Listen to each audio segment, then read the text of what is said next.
so that's okay. I think you meant it as a compliment. Yeah. I'll take it. I'm going to take it as a compliment. No, we just try to find every. I think a part of being a great defensive team and in just being a good program in general is that you have to have an accountability plan. And for us, I think the crazy is in the numbers and some of the detailed things that we look at with our guys, because a lot of times in defense it's just these little minute details that can be refined and sharpened over time. And in order to understand the importance of those little things, you have to have an accountability plan for those. So Coach always says, and I definitely have subscribed to this statement in coaching, is that what gets measured gets done.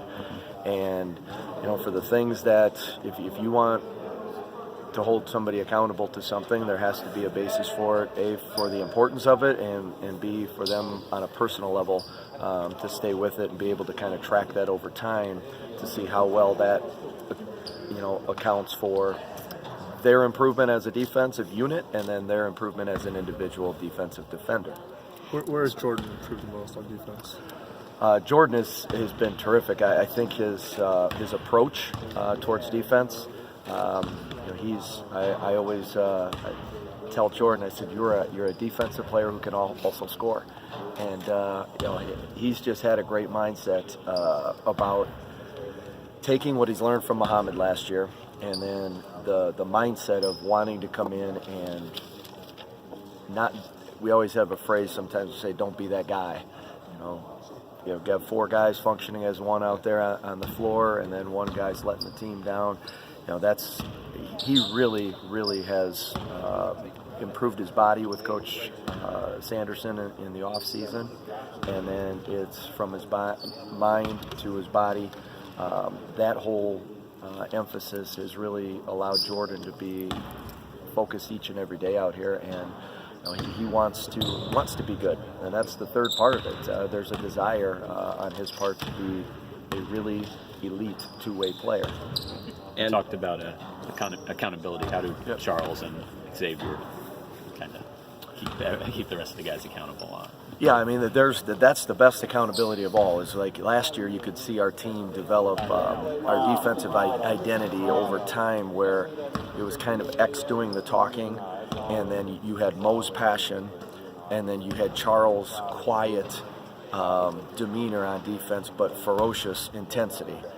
And then it all kind of Duncan became the IQ guy out there that was directing the whole thing, and then Muhammad was the silent assassin that was going to play hard every game and was in the right position.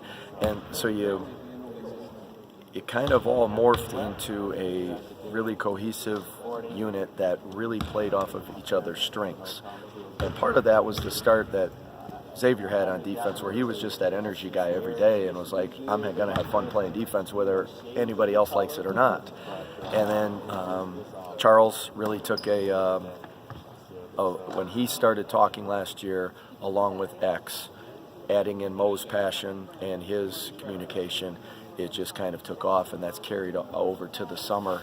And there's just a lot of personal pride on their part, and then that kind of exudes throughout the team to where we have a group that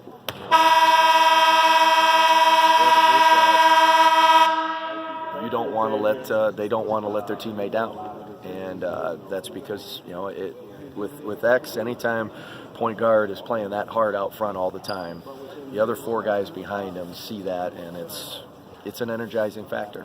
You mentioned the different roles for different players on defense, different styles. What kind of role does Isaiah Livers play into that this year? Well, Isaiah's been really good because I think Jordan learned from Muhammad, and then Isaiah was able to sit in next to Duncan in the film room every single day, share a lot of the same drills together and a lot of the same defensive talks last year, and he saw the value of Duncan's presence on the defensive end because of the IQ he had, the positioning he had, and then the personal challenge that Duncan took every day. Isaiah's came in and this summer and said, I'm going to be that talker this year. I'm going to be the communicator. I'm going to be the guy that kind of guard multiple positions. And so far, he's done a wonderful job doing that, and has been really focused on being a mentor, defensive mentor for some of the other guys, particularly new guys on the team. Is John still the guy back there who's directing the traffic, and how important is his role, Teskey? Well, anytime with our 5-man, in any type of in basketball, the 5-man has a huge responsibility in terms of the communication and then being on time, arriving on time for all the screens that are set. And so anytime the 5-man has a bad game defensively, it's usually going to revolve around ball screen coverage. And John was really, really good last year, and he has kind of taken that personally. Then you have Austin and Brandon and Colin, who are all learning at the same time. But John has done a great job of continuing where he left off last year, and then continuing to build towards being a really good defensive player. And he wants to be. That's the key. We have a bunch of guys that really, really want to be good defensively, and every day when you come in with that from a coaching perspective, there's just this sense that they want the little details told to them so that they can improve.